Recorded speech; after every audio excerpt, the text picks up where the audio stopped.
to invite authors of recent publications in the JNO to discuss really the reasons, the rationale, the results, and the relevance of recent publications. And so we're pleased to have a really mixed group here today under the tutelage of Dr. Hanft. If you want to, introduce some people and get started on where this all came from, it's a real pleasure.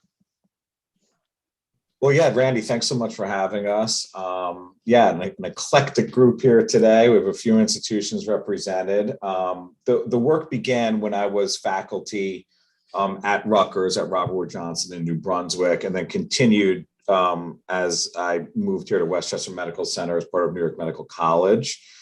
Sarfraz Akmal is here, and he's really I would say the quarterback of this and did a tremendous amount of work here to kind of pull this all together, and we'll hear from him shortly. Liz Ganalis is also here as well, and she's currently a resident at Rutgers, and Nitesh Patel completed his residency at Rutgers 4 or 5 months ago. It's going fast, man. And he's currently a neurosurgical oncology fellow with Dr. Komatar, Dr. Ivan at the University of Miami. So that's the real core group here. And we also had some neuro-oncology representation with Dr. Robert Aiken, who had been faculty at Rutgers for many years before moving to the Atlantic system in Jersey. Great. And so is Liz going to be presenting, or is Sarfraz going to be presenting? I'm going to be presenting. You can go ahead and share your screen. We can get started as soon as you guys are ready. Alrighty, well, here we go. Just give me 1 second. I got to give Zoom permission to look at my screen. So give me 1 sec.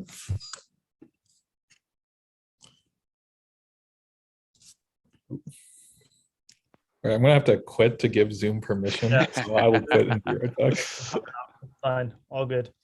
I'll just jump in, Randy, real quick and kind of, give a 10-second overview here of the paper and the thought behind it. So I think kind of a little bit, if you will, of a kind of a taboo subject, or perhaps something that goes without really a lot of recognition in the treatment of glioblastoma patients, are some of these harder questions. One of which is really, what is the, why do these patients, or how do these patients ultimately die, right? I mean, that's something I think as residents, even attendings, we're just cut off from as neurosurgeons a lot of the time. What actually precipitates the death of these patients? And really more specifically, how does leptomeningeal disease kind of play into that? Is that often the instrument of demise in these patients? And is there any role for us, or where do things stand in terms of treating this? Because it's something that, as neurosurgeons, again, we're kind of at a remove from, because it's really kind of a more end stage thing that neuro-oncologists tend to be saddled with dealing. And a lot of neurosurgeons don't really want to necessarily get involved at this stage in the game, if you will, because these tend to be patients that are pretty far along in their disease course and can be very difficult to salvage. And so I thought it was just something that was a little bit less represented or less directly addressed kind of in the literature, even though there have been a couple studies on it. We wanted to collate that and look at it a little bit more closely. So that was kind of the thinking behind this. Great. It looks like we got the images back up. So yeah, I would say I thought this was a provocative study, and I think you're right, Simon. I think that this is something that needed some further clarity. So I commend you and your group for putting this together. So thanks so much. Appreciate it. Alrighty then. I think all should be good to go ahead and get started. So after that introduction by Dr. Hanft, my name is Sarfraz. I'm a third-year student at Rutgers right now, and we'll be presenting leptomeningeal disease and glioblastoma endgame or opportunity. And you can give Dr. Hanft all the credit for the title. It was excellently worded, I think. Yeah, if there's ever going to be like a Marvel comic version of the paper, that's what we needed there. We needed a little bit of pizzazz. Yeah, so just to take a second to define leptomeningeal disease, or LMD for short, as I'll be referring to it, it's a complication of advanced cancer in which malignant cells, we're going to be talking about in the context of glioblastoma, but malignant cells from any kind of cancer spread through the meningeal covering of the brain and spinal cord. This can happen through direct invasion, as you might see in glioblastoma, or CSF infiltration, which can happen in other forms.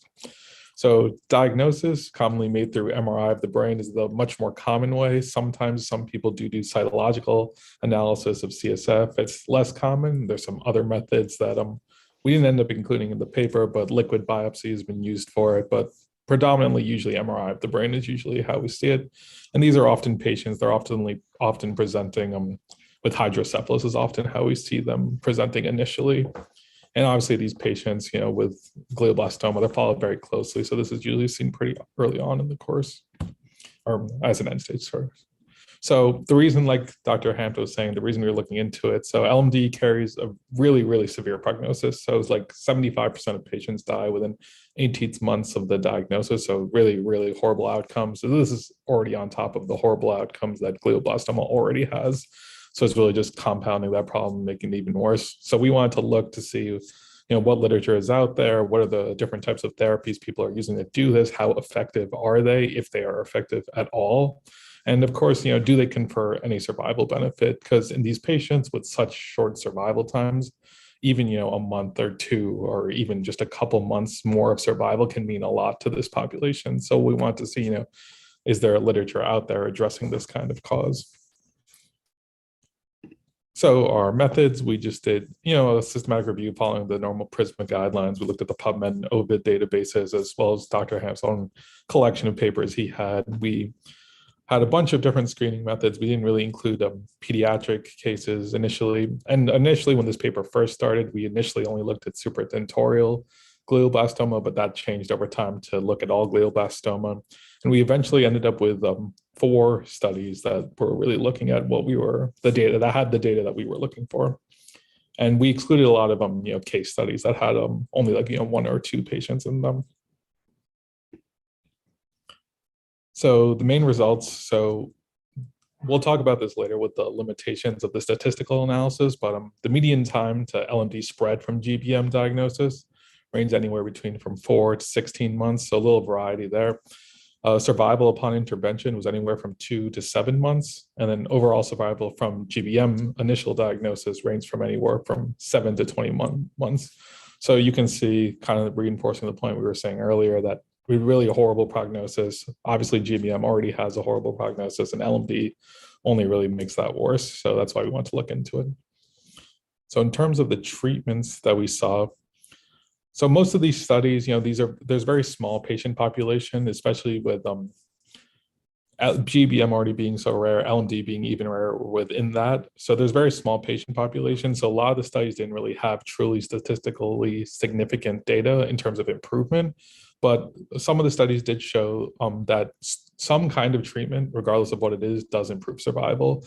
That can be anywhere from some studies reporting an average of 7 months. One study reported as high as 17 months, which for these patients can make a world of a difference. Chemotherapy and radiotherapy in conjunction had the strongest data. Again, not actually statistically significant at that time, but very promising data. So looking to the future, that might be an avenue worth exploring further. And I'll go into the other kinds of treatment. And of course, with these patients, it's not just the length of time they have, it's the quality of life. So one issue, like I said before, these patients are often presenting with hydrocephalus. So treatment of the hydrocephalus, even if you're not treating the LMD, is very important and can significantly increase in life. And so surgical treatment of hydrocephalus, I'm sure to this neurosurgery population, is very topical. That can really increase their quality of life. So we'll discuss that and discuss some new innovations in delivering that a little bit later. So these are all the different treatments we saw mentioned at least one, a couple of times in the literature. Again, not too many cases in the literature right now, but people get radiation. That's whole brain radiation. We saw systemic chemotherapy, anti-angiogenic therapy, immunotherapy. We saw a couple, just very few reports of that, but that especially with patient-driven medicine. That's something we'll continue to see in the future, intrathecal chemotherapy. And then, as I was addressing before, surgical treatment of LMD with especially for the treatment of hydrocephalus, not necessarily treatment of like the LMD itself. But intrathecal chemotherapy can be combined with surgical chemotherapy, surgical treatment of LMD, as I'll discuss in a sec. We have like a little image that Dr. Patel made up.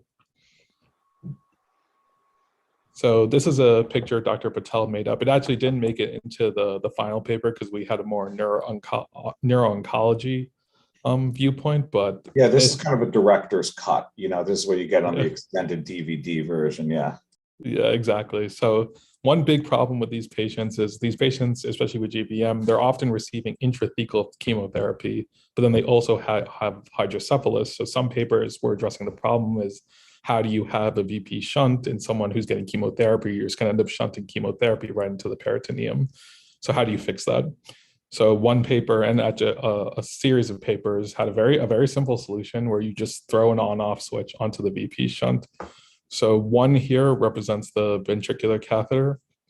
A is the attachment to the shunt system. C is the shunt valve, and then B is just an on-off switch. So you just, when you want to give chemotherapy, you turn that valve off. So you turn it off, deliver the chemotherapy, allow it time to have its effect. And then once the chemotherapy is fully delivered, you flip that switch back on, and now it's a VP shunt again, and it can drain into the peritoneum.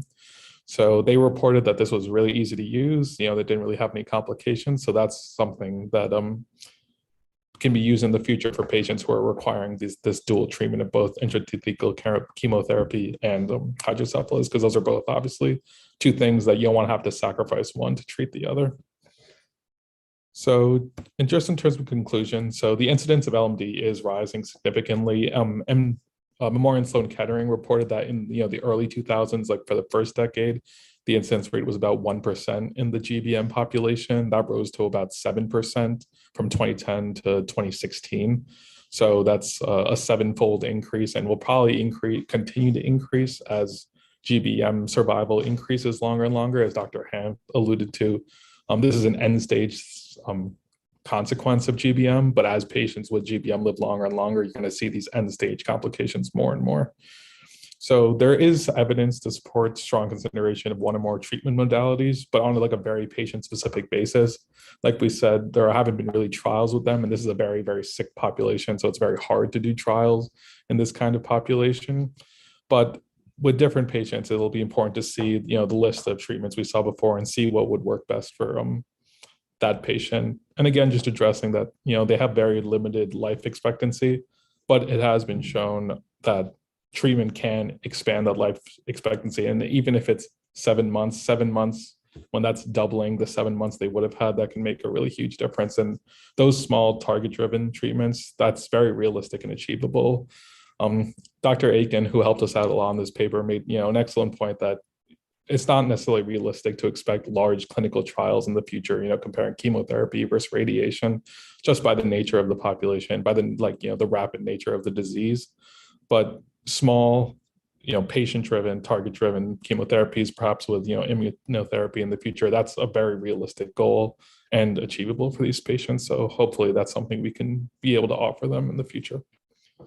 So that's a brief presentation. These are our references, and I'll hand it back over to Dr. Hampton and everyone else. Well, I'll jump in for a minute. I mean, great job, everyone. Again, I think it's, like Jason said, a very provocative paper, thought-provoking, definitely a good summary of kind of what's out there in this. And then obviously ties back into the role a neurosurgeon needs to play in this disease, which is still there. One of the things I find most astounding are the numbers you presented early on, right? The variability of this disease. When you get to a point of leptomeningeal disease, it's really unpredictable, in which case I think shunting absolutely has a role, right? Because you do improve quality of life while people stand to benefit from further treatment, right? And so that in of itself, I think reviewing the literature on this makes a ton of sense. My question for you is, going through the literature, were there any treatments that stood out as having better data than others? Is it, some of the IT therapies versus just, moving on to systemic chemotherapies? Was there anything that stood out as something that you would consider having decent evidence behind it to pursue more robust clinical trials with?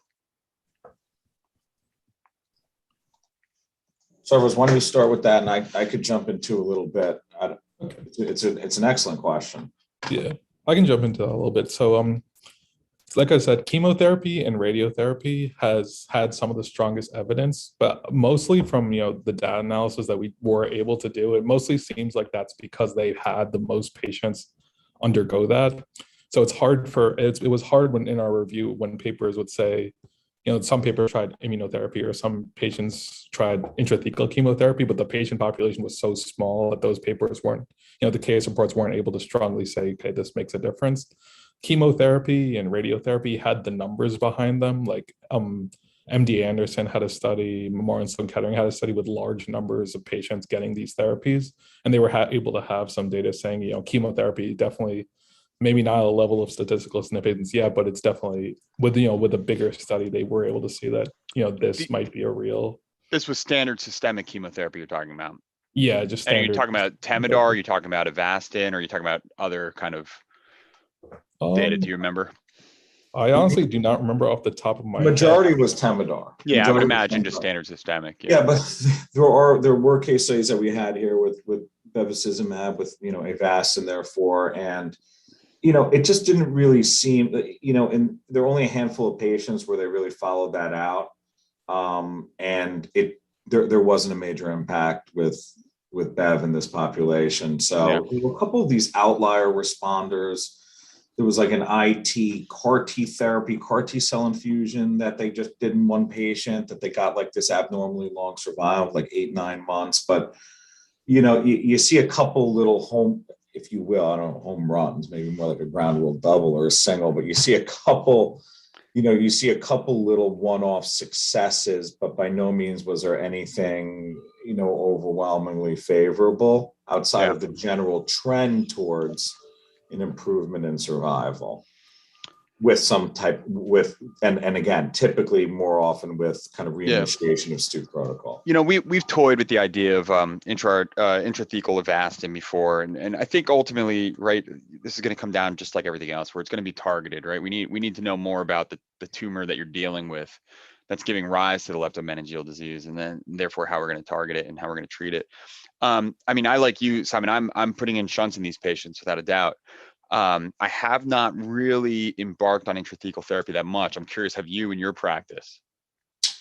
I've never done it. I've never had, really in this stage, I end up leaning on the neuro-oncologist, as I'm sure a lot of us do. And I've never really had a neuro-onc, and we've worked with a few really kind of push it.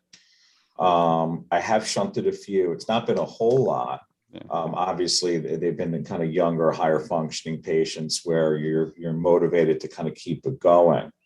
I'm not opposed to it in any way. I think the paper has some interesting, it's interesting suggestions as to maybe how that, or the fact that it might help.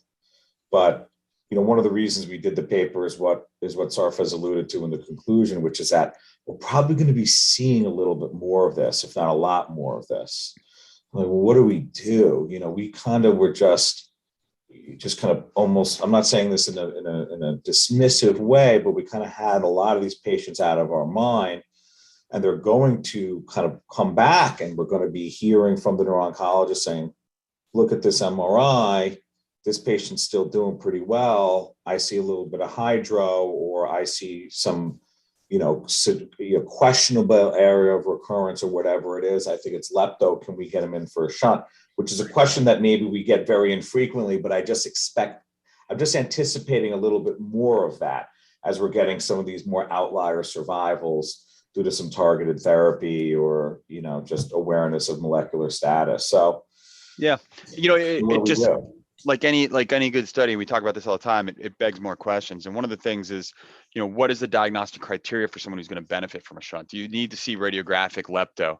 You're going to have cognitive decline with some of the radiation, some of the tumor effects, the chemo effects. You're going to see large ventricles after this treatment. And so when do you pull that trigger in a way? When do you go and say, it's time for shunting? And I don't have a good answer for it. A lot of times, we'll try a lumbar puncture and see if it's safe, and that's kind of it.